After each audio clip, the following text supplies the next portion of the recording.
Good afternoon. Today we are on scene here at the Elk River Bridge Crossing in Sutton, West Virginia, Braxton County. The reason for this video today was to commemorate the 36-year anniversary of the Sunshine Skyway Bridge disaster, which occurred back in 1980 in my home state of Florida. Today I'm just out here shooting some video, and I'm gonna explain to some of the newer generation of people that what had happened on that day back in 1980.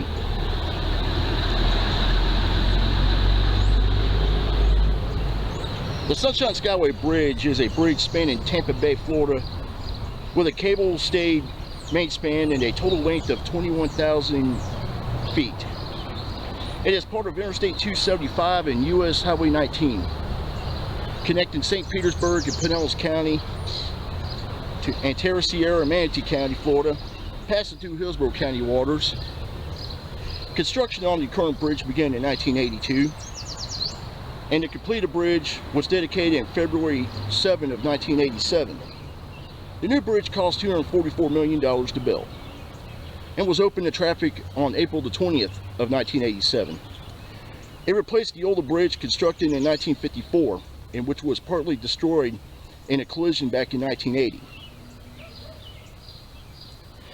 It is constructed of steel and concrete, steel cables clad 84 9-inch cables, 42 per pylon along the center line of the bridge support and the main span. It was designed by the Fig and Muller Engineering Group, who also designed the popular 7 Mile Bridge, which also, by the way, is in the state of Florida.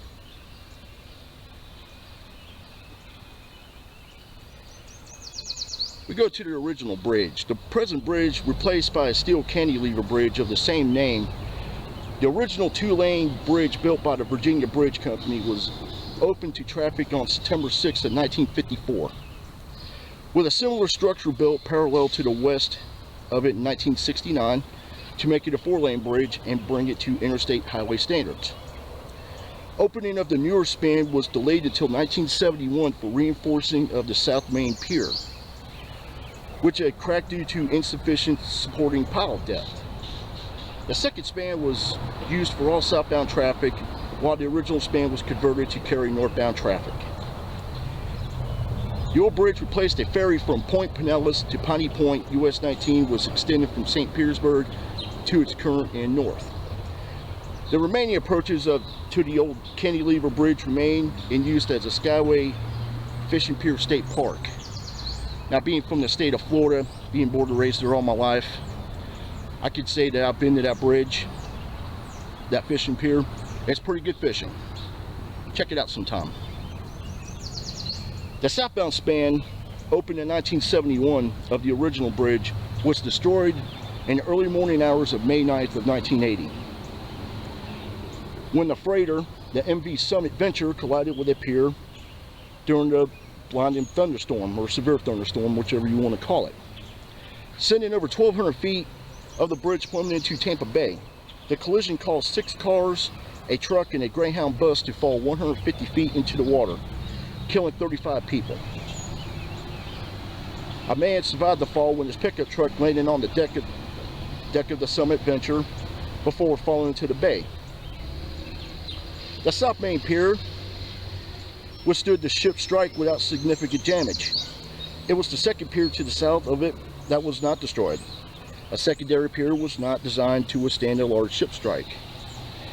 After the disaster, the northbound span carried 1 lane in either direction until the current bridge opened. Before the old bridge was demolished and hauled away in barges, McIntyre was the last person to drive over it. He was accompanied by his wife, and when they reached the top of the bridge, they dropped 35 white carnations into the water for each person who died in that disaster. The main span of the northbound bridge was demolished in 1993, and the approaches for both spans were made into the Skyway Fishing Pier State Park. These approaches sit 1/2 mile to the south and west of the current bridge. Again, this is a great fishing spot for those who love to fish, and being from the state of Florida myself, it is a great bridge, and it's the world's largest fishing pier according to Guinness Book of World Records. Again, when you have time, check it out.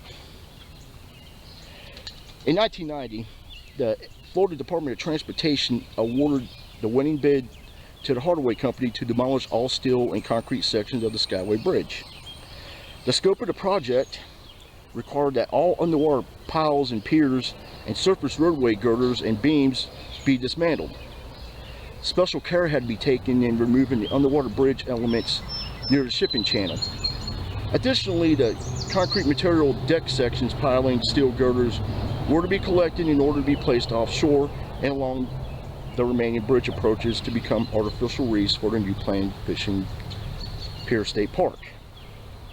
The main bridge span had to be removed in one piece in order not to block the main shipping canal leading to the port of Tampa. During the disassembly of work of the bridge's structural steel members, several difficult engineering challenges had to be resolved.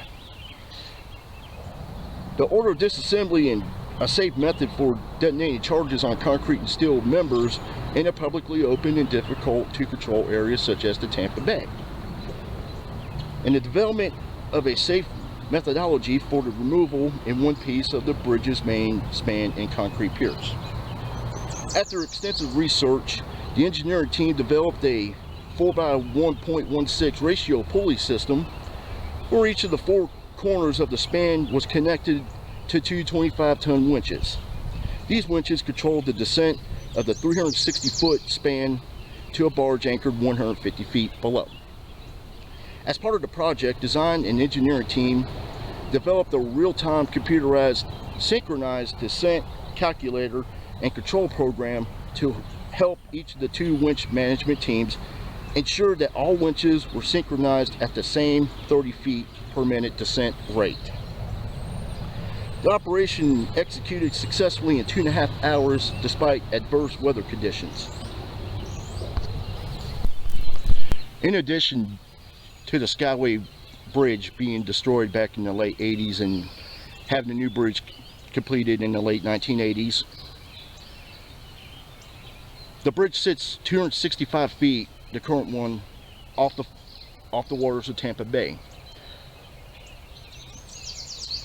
So you would think with that high of a bridge, you would get a lot of suicides.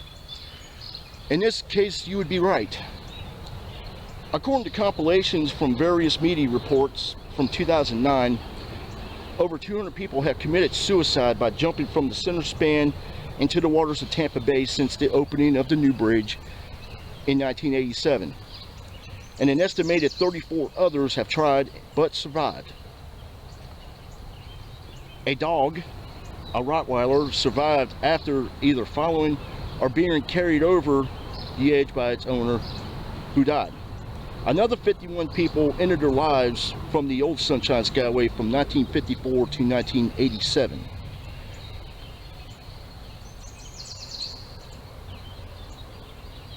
One man, a 23-year-old man from Cleveland, Ohio, was forced to jump at gunpoint in the early 80s.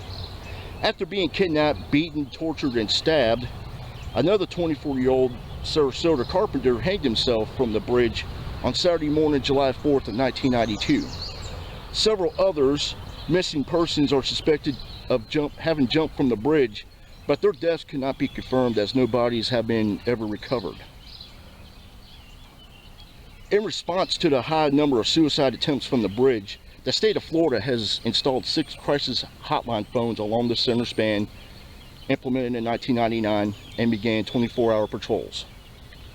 As of 2003, the call center at the Crisis Center of Tampa Bay received 18 calls from potential jumpers, all of whom survived according to a St. Petersburg Times report.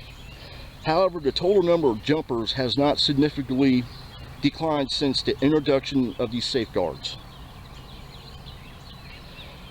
Another part of pop culture, in 1997, a group of amateur daredevils from Fort Lauderdale performed an unannounced gorilla pendulum swing bungee jump off the bridge, wherein they planned to swing back and forth on a homemade bungee cord made of steel cable attached to the cast-off point, which in this case, I've seen the video, It's attached to a square body Cadillac from the 80s, if you watch the shows.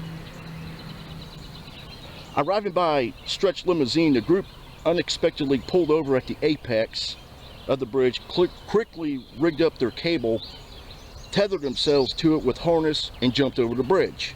This stunt failed when the plastic sheathing of the cable, unable to handle the increase in force exerted on it by the initial swing, sheared off and allowed connecting clamps to slide freely off the cable, plunging the jumpers 60 feet into the water, leading to broken bones and neck injuries. The entire incident was caught on multiple video cameras that had been set up to record the feat.